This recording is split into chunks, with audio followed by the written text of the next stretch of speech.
Hello and welcome मेरे पढ़ाकुओं।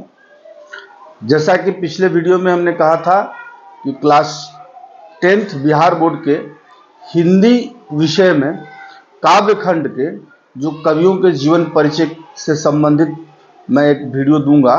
तो आज दूसरा जो वीडियो में जो दूसरे कवि हैं उनका नाम है गुरु नानक देव, जो सिख धर्म के प्रवर्तक हैं, संस्थापक हैं और सिखों के प्रथम गुरु।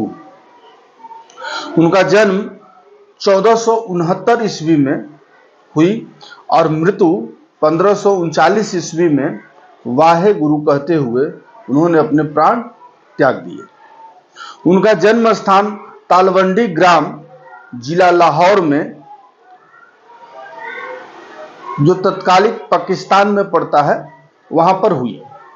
उनके जन्म स्थान को नानकाना साहब के नाम से जाना जाता है या कहलाता है।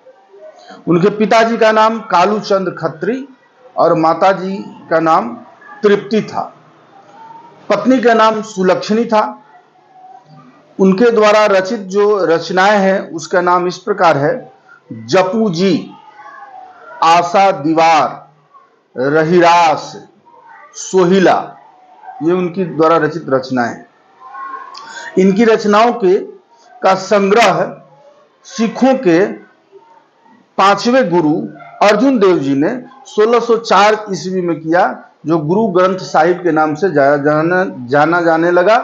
और गुरु ग्रंथ साहिब ही सिख धर्म का धार्मिक ग्रंथ है। वैसे तो गुरु नानक देव सिख धर्म के संस्थापक कहलाते हैं, लेकिन उनकी जो रचना शैली थी, रचना कौशल जो उनका था, वो हिंदी में भी खड़ी बोली में कुछ रचनाएं की हैं। उनका वो हिंदू धर्म और मुसलमान धर्म दोनों को साथ चलने की बात करते हैं। वो निर्गुण ब्रह्म को पर जोर देते हैं कि निर्गुण ब्रह्म, कबीर से मिलती जुलती उनकी रचनाएं जो हैं। कबीर उलटबांसी थे, ये उलटबांसी इनकी रचनाओं में नहीं मिलती है, लेकिन विद्रोहीपन मिलता है। जो कुरीतियां हैं, जो वाह आडंबर हैं, जो दिखावा पाखंड है, उसके खिलाफ उन्होंने लिखा और उसके खिलाफ अपने जीवन में काम भी किया। जो सिख धर्म की स्थापना हुई उसमें दो पहलुओं पर इन्होंने काम किया, एक संगत और एक पंगत। संगत मतलब एक साथ बैठ के ईश्वर की चर्चा की जाए, जिसे संगत उन्होंने कहा। और पंगत, ऊंच नीच भेदभाव को मिटाकर के एक साथ पंगत किया जाए, तो उसका नाम उन्होंने लंगर रखा, जो आज तक सिख धर्म में लंगर सेवाएं चल रही हैं। वैसे तो सिखों के 10 गुरु हुए, लेकिन 10वें जो गुरु थे, जिनका जन्म पटना साहिब से उनका संबंध था, वो अंतिम गुरु हैं सिखों के। उसके बाद उन्होंने अपने जीवन में ही गुरु ग्रंथ साहिब को उन्होंने ये कहा कि अब सिखों के कोई मनुष्य, जीवित प्राणी कोई गुरु नहीं होगा।